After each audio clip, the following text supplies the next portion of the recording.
Ahora sí les invito a abrir sus Biblias a 1 Corintios.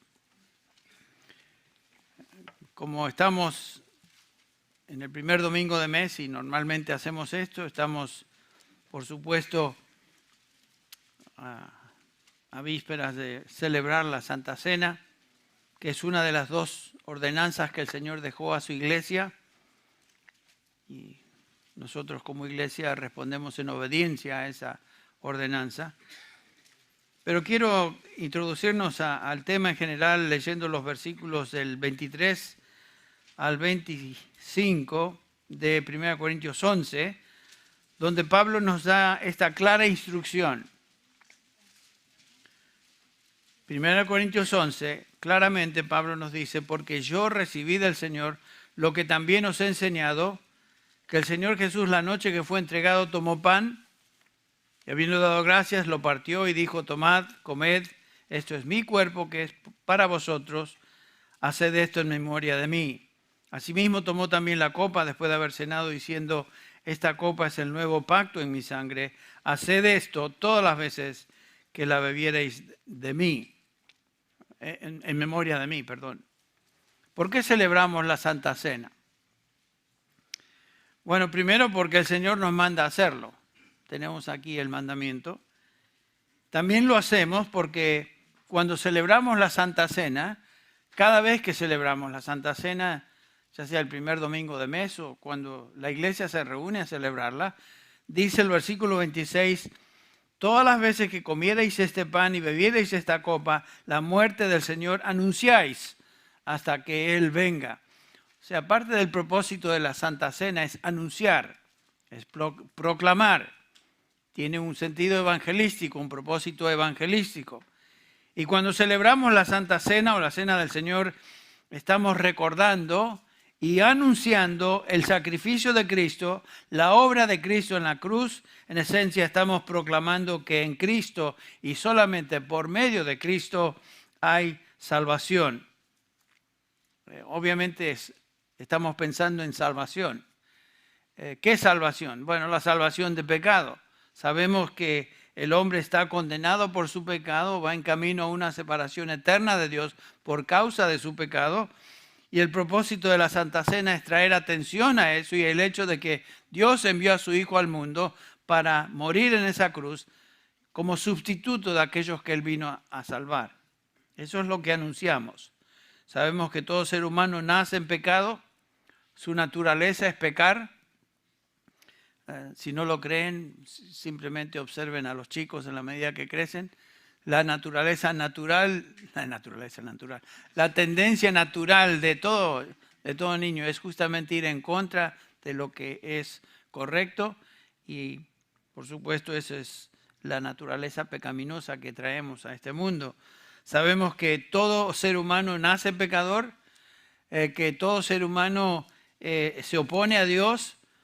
Nos dice claramente Pablo en Romanos 3 que por cuanto todos pecaron, no hay nadie que se escapa aquí, todos pecaron, por lo tanto están destituidos de la gloria de Dios. Pablo nos dice también en ese capítulo 3 de Romanos, dice por tanto judíos como griegos están todos bajo el pecado. O sea, no hay quien pueda escapar esa sentencia de Dios sobre el pecado. Y la paga del pecado, claramente nos dice el capítulo 6 de Romanos, es muerte. La paga del pecado es muerte, lo cual implica muerte, por supuesto, física, que fue inmediata del momento que Adán y Eva pecaron, y muerte también espiritual. Entonces, el Nuevo Testamento nos habla de salvación de pecado. Y eso es lo que celebramos en la Santa Cena.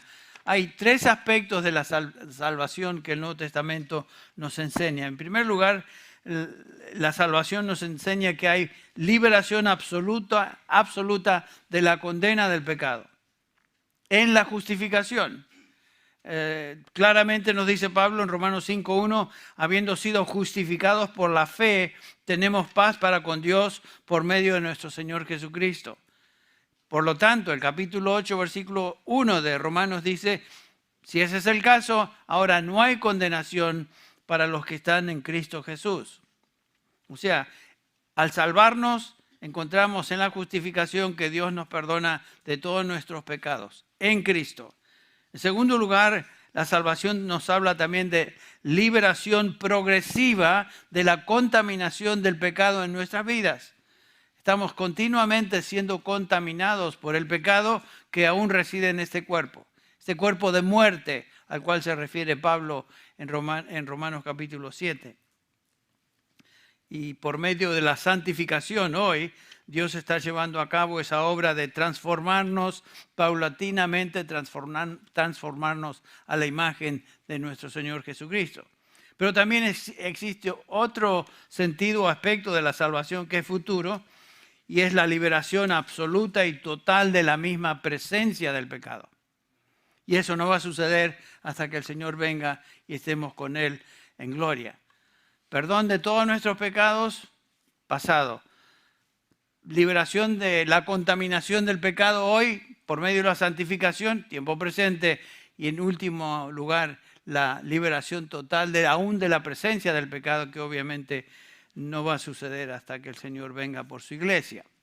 Bueno, esta mañana quisiera enfocarme en el segundo aspecto de la salvación, que es la obra de santificación progresiva que Dios está llevando a cabo en la vida de cada uno de sus santos, sus hijos. En primer lugar, ¿qué significa santo? ¿Qué significa ser santo? ¿Qué imágenes vienen a nuestra mente cuando escuchamos la palabra santo? Un santo. Bueno, nosotros que venimos, la mayoría de nosotros venimos de países latinoamericanos, sabemos que un santo es un individuo a quien la iglesia ha canonizado y lo ha designado como tal y la gente venera. Cada uno de ustedes tenían algún santo particular que tal vez veneraban, oraban a ese santo, no sé, no conozco a profundidad ni en detalle su pasado, pero sabemos que esa es la idea común y normal entre católicos. Los santos son estos. Y múltiples, miles y miles de lugares y pueblos y ciudades llevan el nombre de un santo o una santa, alguien que ha sido canonizado. Sin ir muy lejos, tenemos aquí cerca Santa Mónica, tenemos a San Pedro, otra ciudad con nombre de santo, San Diego, un poquito más abajo, San Francisco, arriba. Noten que hay tantos lugares, aún en nuestros países, con nombres de santo. San Quintín, eso ya es más en Baja California. San Martín de Porras, yo vi un pueblo que se llamaba así, San Martín de Porras, fíjate, imaginen el santo este.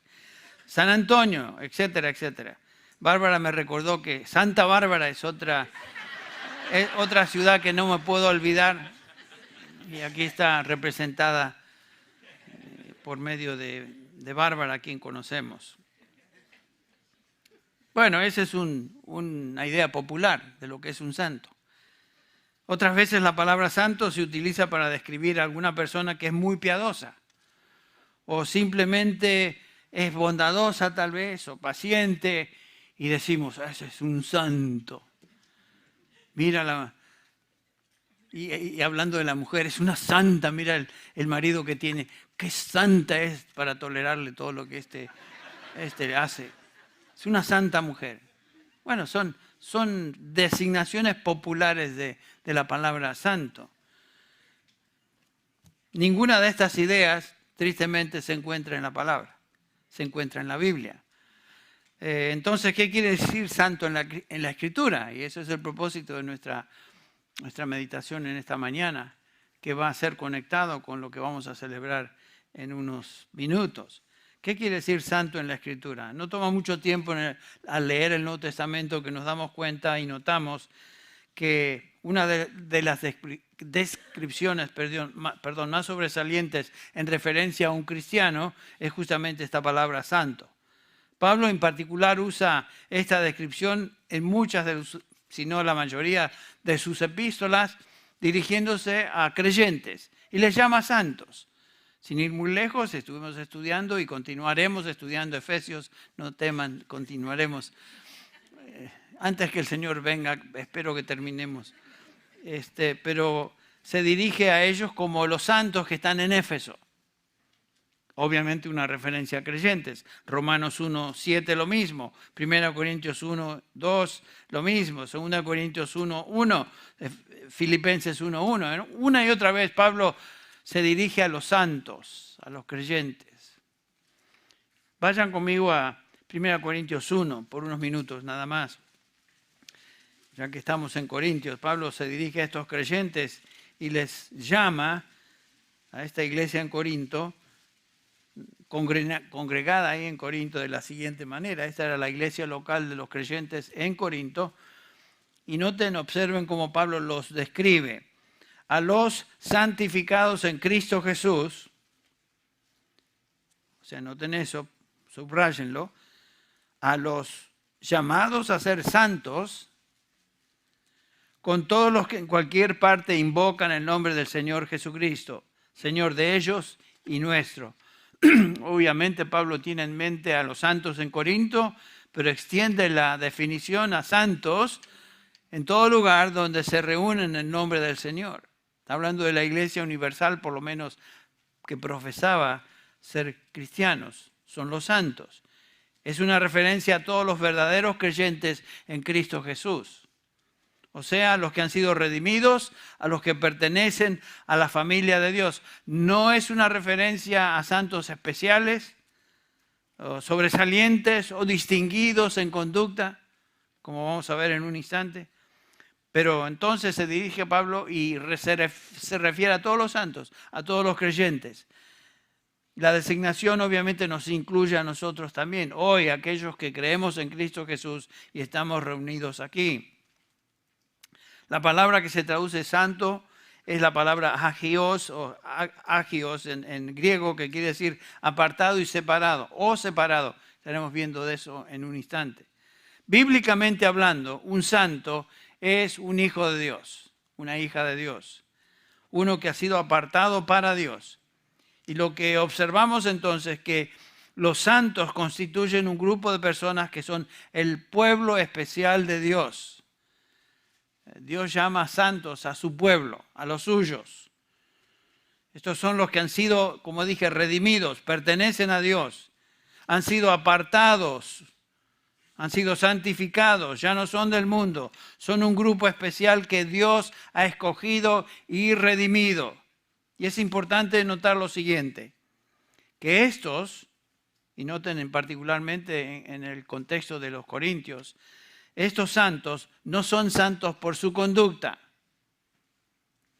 Los corintios eran santos porque habían sido llamados a ser santos por Dios en Cristo Jesús. No eran santos por virtud de su vida piadosa. De hecho, Pablo los reprende en el capítulo 3 cuando se dirige a ellos y les dice en el versículo 1, así que yo, hermanos, este es el mismo grupo. Primero les dice santos, son santos por ser llamados a ser santos en Cristo. Y después dice, hermanos, no pude hablaros como a espirituales, sino como a carnales, como a niños en Cristo. Os di a beber leche, no alimento sólido, porque todavía no podéis recibirlos. En verdad, ni aún ahora podéis, porque todavía sois carnales. Pues habiendo celos y contiendas entre vosotros, hace la pregunta a Pablo, ¿no sois carnales y andáis como hombres? En otras palabras, están actuando como si fueran gente común, normal, gente no redimida, hombres.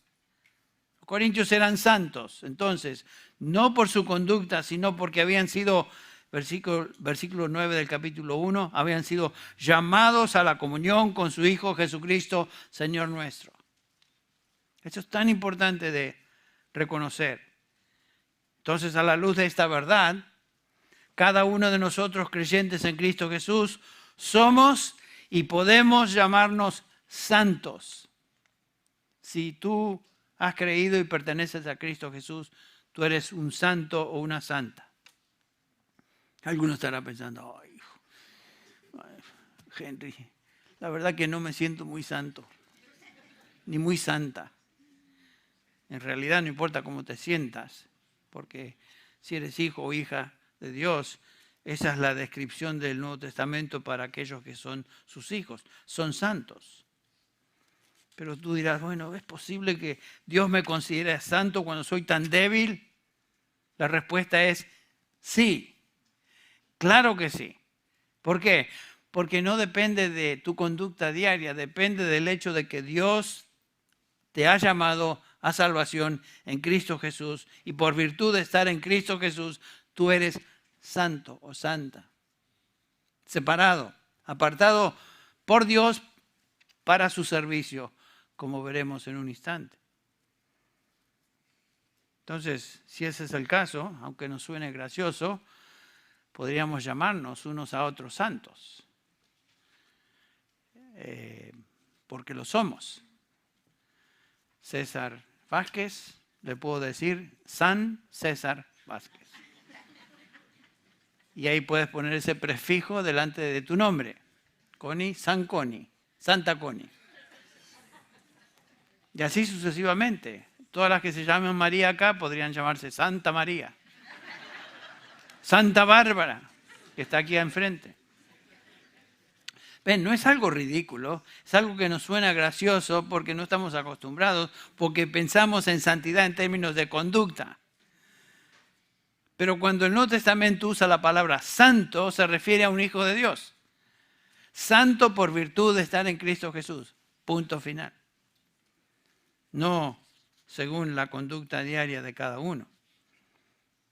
El ejemplo primordial son los corintios, que Pablo les dice carnales. Noten la manera particular cómo el Señor Jesucristo describe a estos llamados. Estos son los llamados en el contexto de Juan 17. Busquen si quieren ahí Juan 17, unos minutos. No los llama santos, pero es la descripción de aquellos que son santos, porque han sido llamados por Dios.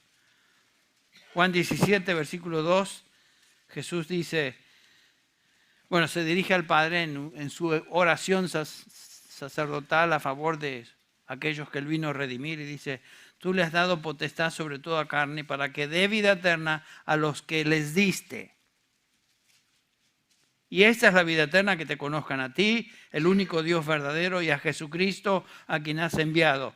He manifestado tu nombre a los hombres que del mundo me diste. Tuyos eran y me los diste. Yo ruego por ellos, no ruego por el mundo, sino por aquellos que tú me diste, porque tuyos son. Noten que estos no son del mundo, sino de Dios. Y tienen vida eterna porque Dios Padre se los dio al Hijo para que Él dé vida eterna.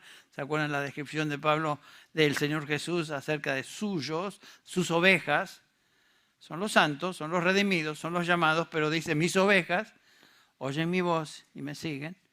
Yo les doy vida eterna, no perecerán jamás. Nadie las arrebatará de mi mano. Y después dice, mi Padre que me las dio, mayor que todos es, y nadie las puede arrebatar de la mano de mi Padre.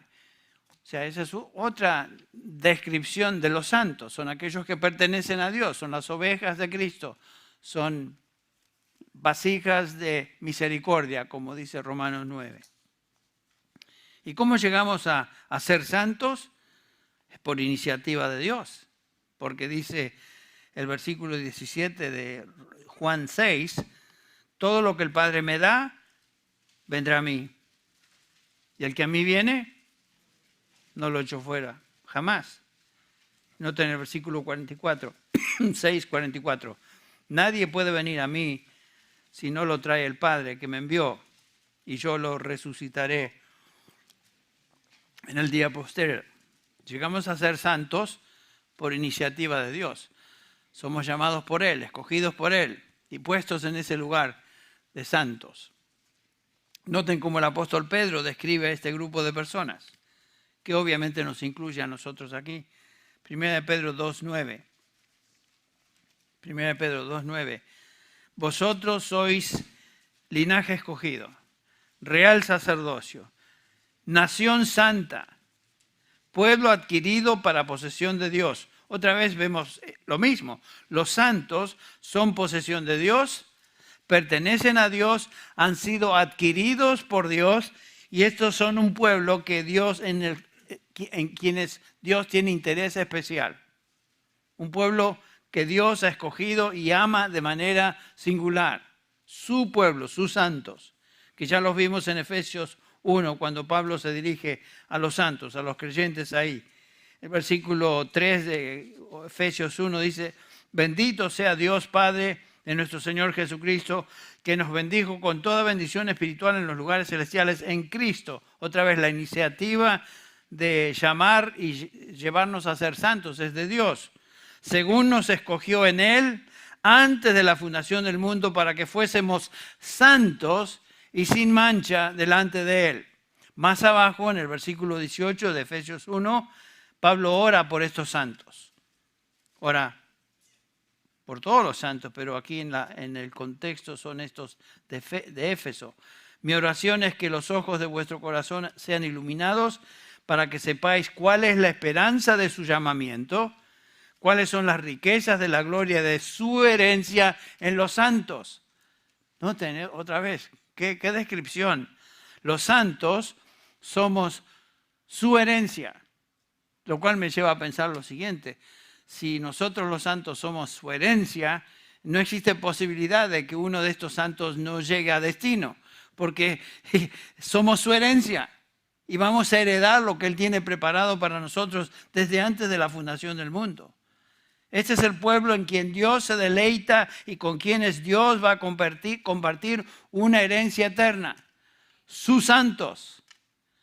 Noten qué privilegio. Los santos son objetos de interés y especial amor de Dios, separados del mundo, escogidos por Dios y colocados por Dios en esta categoría tan especial. Sus santos. Si eres hijo de Dios y si has creído en Cristo Jesús como tu Salvador, tú eres un santo o una santa. Punto final. Eres. Y por supuesto, tú eres objeto de amor de Dios especial desde la eternidad, amor del cual nada ni nadie te puede separar, porque eres de Él, eres uno de sus santos. En la definición bíblica, entonces, ser santo es algo realmente especial y sin comparación. Bueno, eso contestando la pregunta, ¿qué es ser santo, bíblicamente hablando?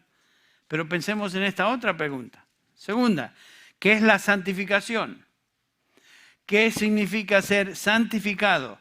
Y existen dos significados principales en la Biblia de la palabra santificar. El significado normal de esta palabra y el significado que más se enfatiza en toda la Escritura, desde el Antiguo Testamento hasta el final del Nuevo, es que santificar quiere decir separar, apartar para Dios y para el servicio de Dios. Esa es la manera que se utiliza esta palabra.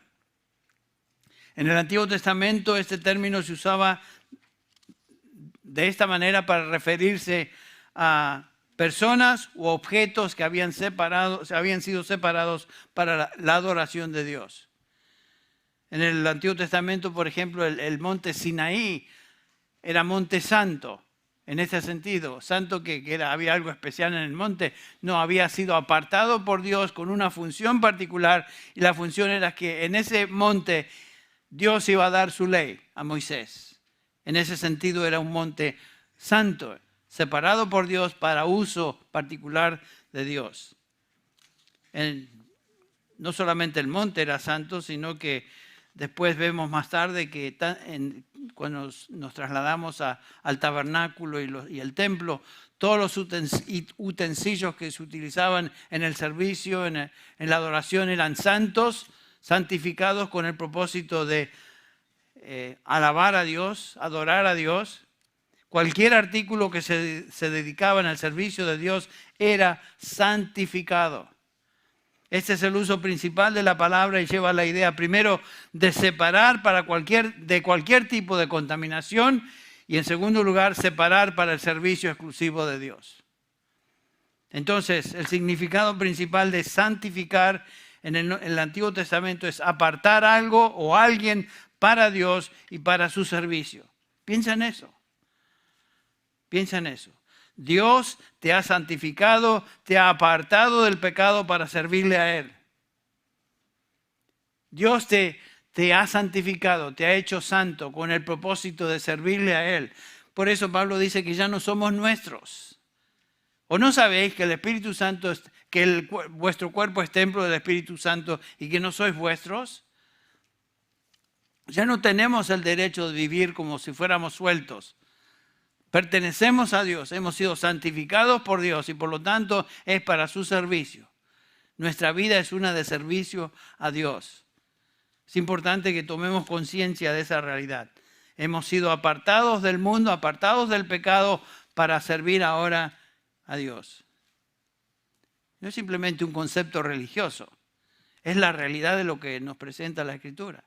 Ahora, volviendo a nuestro grupo selecto de los Corintios, fíjense cómo Pablo los describe en 1 Corintios capítulo 6, vayan ahí por un instante.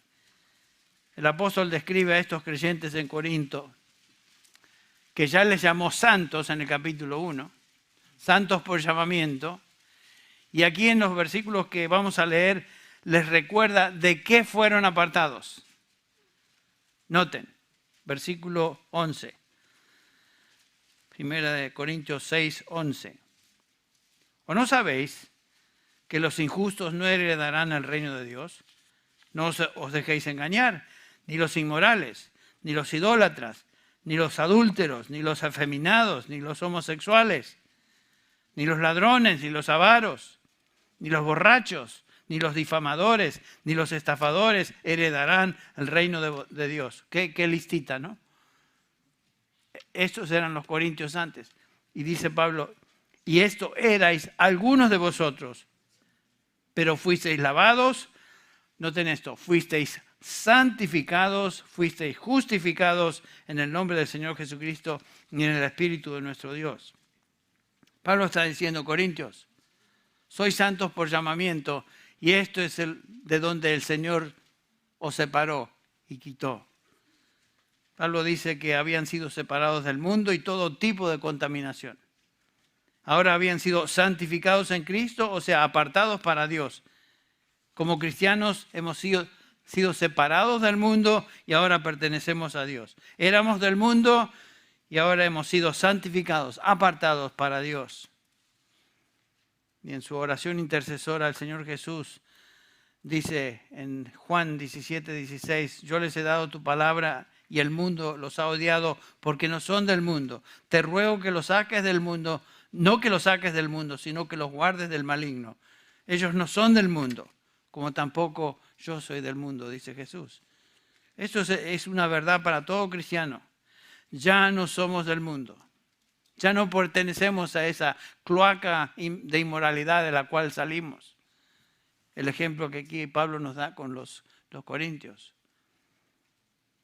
Vivimos en este mundo. Somos tentados por todas las atracciones de este mundo. Pero ya no somos del mundo. Ni amamos al mundo. Esa es la gran diferencia, singular diferencia entre una persona que es del Señor, que es santo por llamamiento, que ha sido salvado y una persona que no ha sido salvada. Un salvado, un redimido, un santo no ama al mundo.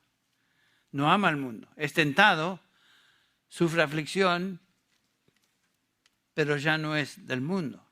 Dice 1 Juan 2:15, no améis al mundo ni las cosas que están en el mundo. Si alguno ama al mundo, el amor del Padre, dice Juan, claramente no está en él. Esa es la...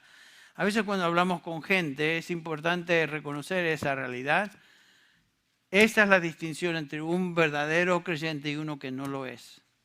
¿Qué relación tiene para con el mundo? Todos somos tentados. La gran diferencia es, si a mí me place y me deleito en las cosas que el mundo ofrece y me tienta, entonces quiere decir que no soy de él. Porque eso es lo que me atrae, y eso es lo que me gusta, y eso es lo que voy a hacer, aunque me llamo cristiano. No puede ser así. Pero hay un segundo significado de la palabra santificar que quisiera subrayar acá. No solamente que hemos sido apartados del mundo ya, y pertenecemos a Cristo, que sucedió una vez y para siempre, sino que estamos ahora en proceso de ser santificados. Fuimos apartados para Él una vez y para siempre, y ahora estamos siendo apartados paulatinamente de todo aquello que es pecaminoso, de todo aquello que nos contamina. Por eso 1 Pedro 1, 15 y 16 se dirige a creyentes: como hijos obedientes no os conforméis a los deseos de que antes tenías en vuestra ignorancia, sino que como aquel os llamó es santo, así también sed vosotros santos en toda vuestra manera de vivir, porque Él dice, una referencia a Levítico 19, sed santos porque yo soy santo. En otras palabras, debemos ser en conducta lo que ya somos en posición, no en nombre.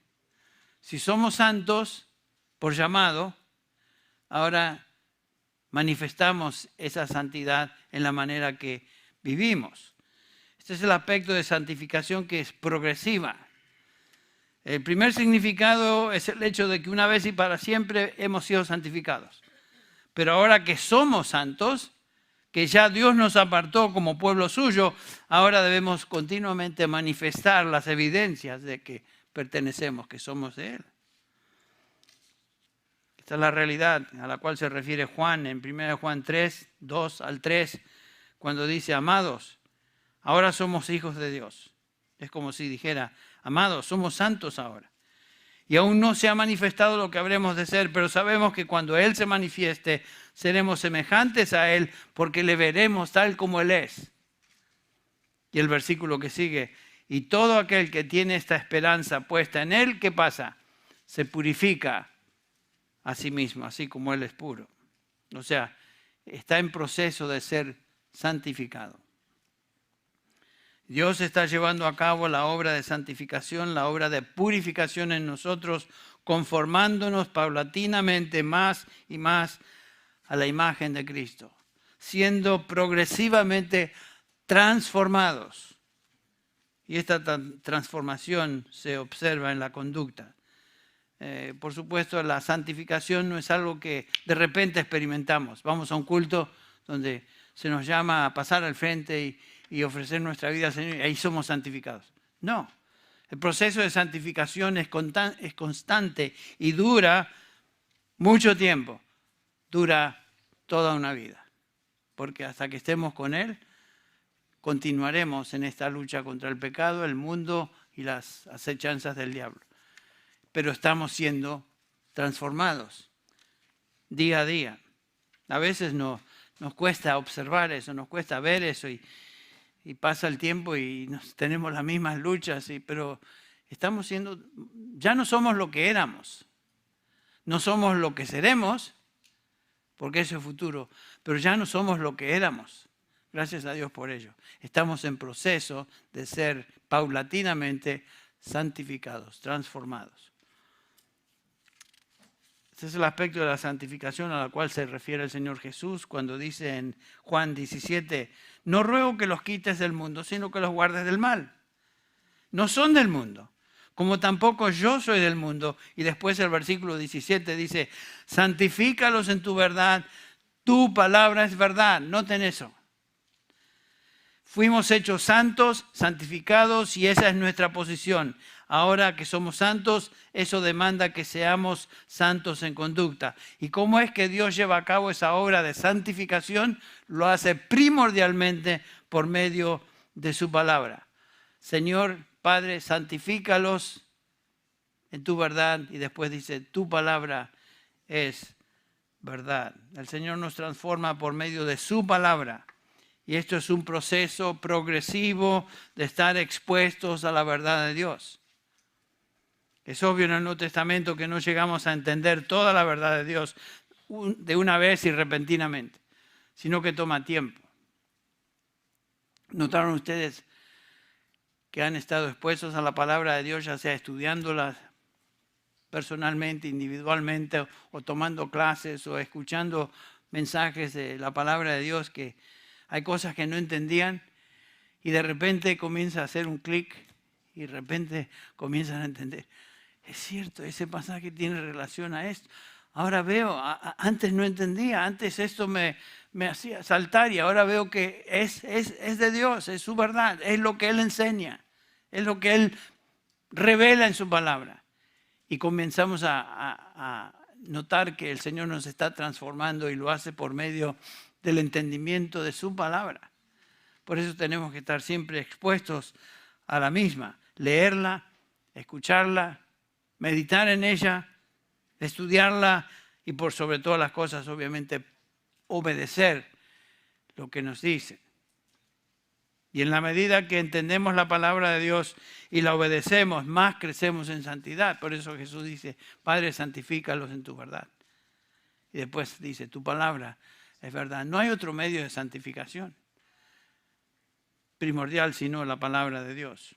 Y por supuesto somos, por lo tanto, responsables a responder a lo que Dios dice. Por eso Pablo, dirigiéndose a los santos en Filipos, les dice en Filipenses 2:12, por tanto, amados míos, como siempre habéis obedecido, no solo en mi presencia, sino mucho más ahora en mi ausencia, ocupaos en vuestra salvación con temor y temblor.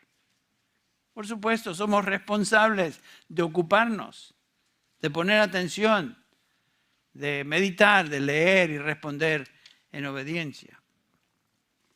Entonces, hablando de la conducta de un santo, la santificación en conducta no es automática, sino que demanda nuestra participación. No es que somos santos y de repente, bueno, me voy a sentar, me voy a relajar y voy a dejar que el Señor haga su obra en mí. Y ahí descanso. No, esa no es la manera que el Nuevo Testamento nos presenta la santificación. La santificación es algo en la cual nosotros nos involucramos. Dios es quien por su Espíritu nos dio vida. Él es quien produce en nosotros por su Espíritu tanto el querer como el hacer. Pero nosotros nos involucramos en obediencia a lo que Él dice. O sea, nos ocupamos en nuestra salvación con temor y temblor. No es que descansamos. La vida de un cristiano nunca es descanso. Recuerden que vivimos en territorio enemigo. Este mundo pertenece al diablo y a sus secuaces. Dice 1 Juan 5:19 que este mundo está bajo el control del maligno. La gente está bajo el control del maligno. Y cada vez vemos más y más. Observen si no es verdad. Ven las noticias, ven lo que sucede alrededor y cada día más este mundo está bajo el control y las garras del maligno y la gente hace lo que el maligno les manda hacer. Es una influencia que no he observado en 40 y pico de años que soy creyente. Nunca vi esto. Es algo que es, hasta uno dice, es cierto. Nos estamos preparando y todo se está predisponiendo para la venida de aquel que es el último enemigo, el anticristo. Cuando eso suceda, el diablo y sus huestes van a estar en control total de lo que aquí sucede. Pero estamos observando paulatinamente y con más intensidad lo que está sucediendo. Si no fuéramos cristianos, tendríamos miedo. Pero no, eso no es de tener miedo, es cuestión de decir, Señor, es lo que tú estás haciendo y ayúdame en estos últimos días a ser fiel a lo que tú tienes para mí. Porque soy santo.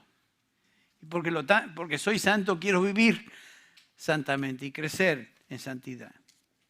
Ahora, Efesios 4, no quiero pasarme de tiempo porque vamos a celebrar la Santa Cena en unos minutos. Pero ¿cómo nos involucramos en esta obra de transformación? Supongamos que estamos luchando con áreas de debilidad en nuestra vida que nos derrotan. Cualquier tentación, digamos, en el área sexual, en el área de la pornografía o actitudes malas, tales como resentimiento, quejas, enojo, ira, una boca sucia, malos pensamientos, etcétera, etcétera, pudiéramos agregar ahí. Todos tenemos luchas. ¿Cómo podemos tener victoria y ser santos en estas áreas? ¿Qué vamos a hacer? ¿Vamos a simplemente orar y pedir, Señor, quita de mí esta tentación y espero que me la quites? No. No, noten cómo el apóstol Pablo, inspirado por el Espíritu Santo, confronta estas luchas. Vayan conmigo a Efesios 4 rápidamente. Confronta estas luchas en la vida de estos creyentes. Ahí en Éfeso.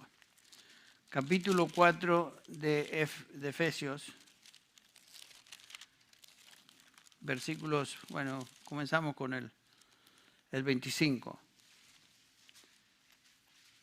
Efesios capítulo 4, versículo 25, donde Pablo se dirige a estos creyentes y les dice, vestidos del nuevo hombre.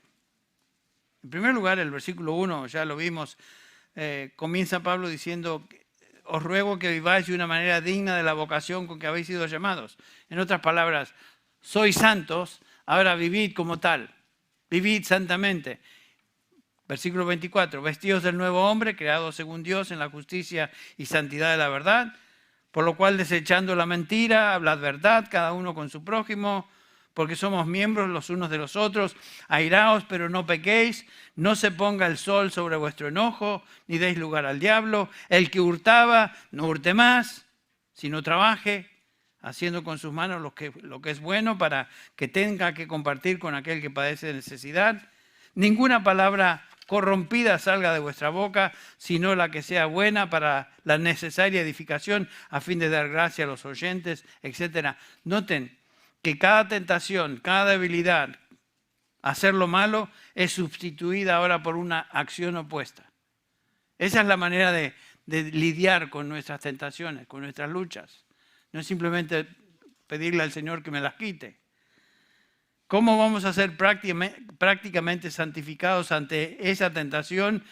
Pedir que Dios quite el deseo y la inclinación a hacer algo que Él prohíbe, no.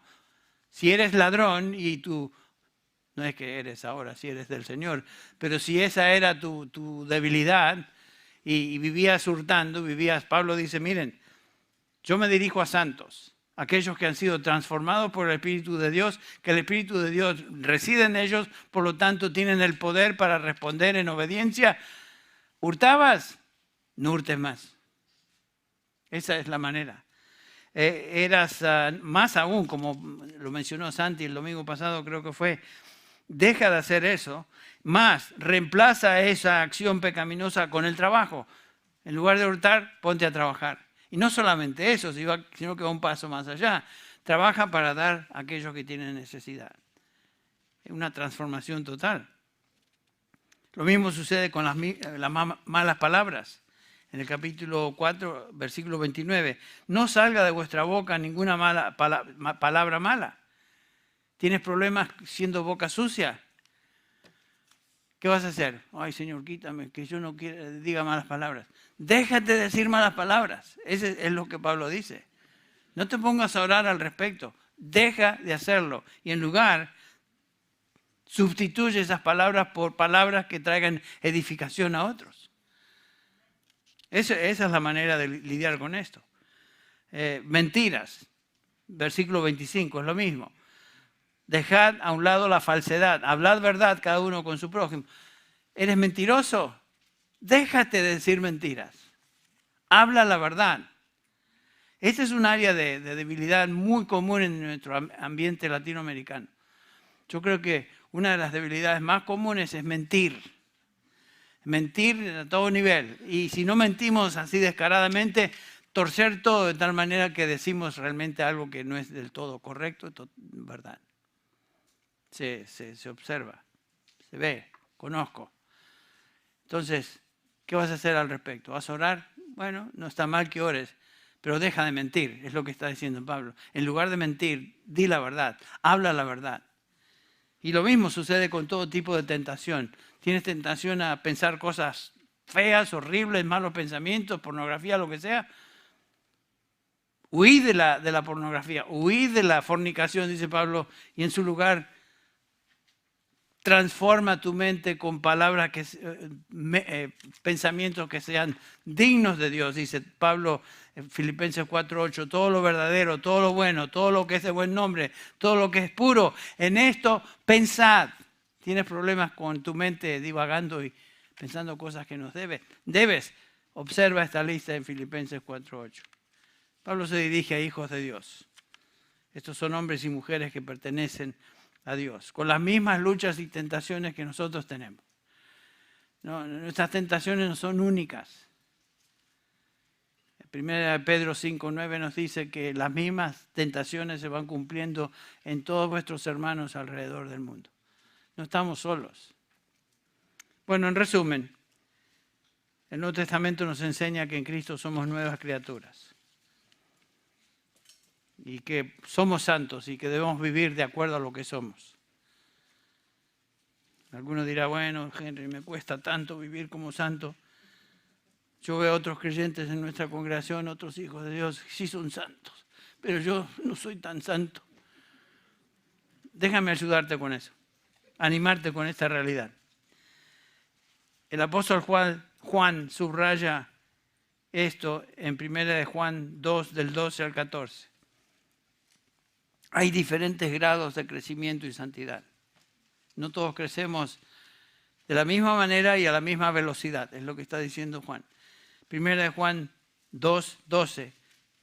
Os escribo a vosotros, hijitos, porque vuestros pecados os han sido perdonados por su nombre. Esa palabra hijitos quiere decir de Dios. Son hijos de Dios, son santos. Os escribo a vosotros padres, os escribo a vosotros jóvenes, os escribo a vosotros niños. Lo que está diciendo el apóstol Juan es que todos somos hijos de Dios, todos hemos sido perdonados de nuestros pecados, pero hay diferencia en el crecimiento y madurez de cada uno de nosotros. No todos crecemos a la misma velocidad. Noten que todos los creyentes son hijos de Dios, hijitos, y sus pecados han sido perdonados, pero no todos los cristianos se encuentran en la misma etapa de crecimiento o santidad. Algunos son niños en la fe, como aquí lo vemos, otros son jóvenes, otros son padres. Así nosotros también hoy aquí. Sí somos hijos de Dios, sí hemos sido salvados, pero estamos en proceso de ser transformados paulatinamente más y más a la imagen de Cristo. Diferentes niveles de crecimiento. El mandamiento es este: sed santos porque yo soy santo. El Señor se ha comprometido en santificarnos completamente hasta el día que estemos con Él en gloria. Eso no puede fallar.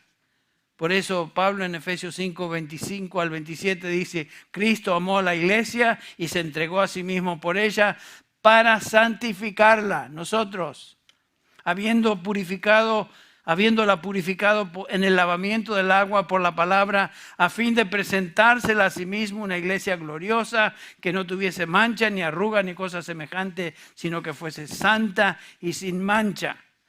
Eso es absolutamente seguro y garantizado.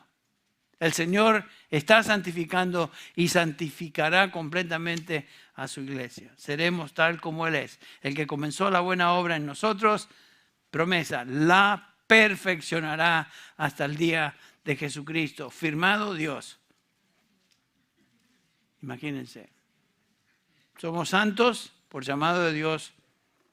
Estamos siendo separados, estamos siendo santificados, cambiados conforme a la imagen de su Hijo día tras día. Y algún día llegaremos a ser como Él. Nada ni nadie puede frustrar eso. Demos gracias a Dios por esa realidad.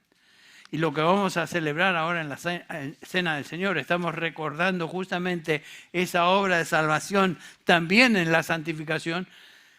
Y es algo que nosotros queremos hoy en una manera especial meditar. Voy a pedir a mis hermanos que van a ayudarnos con repartir los elementos, que pasen por favor al frente. Y vamos juntos a disponernos a participar de el recordatorio y el anuncio de esta gran obra de salvación que el Señor ha hecho, ha llevado a cabo y continúa llevando a cabo en cada uno de nosotros.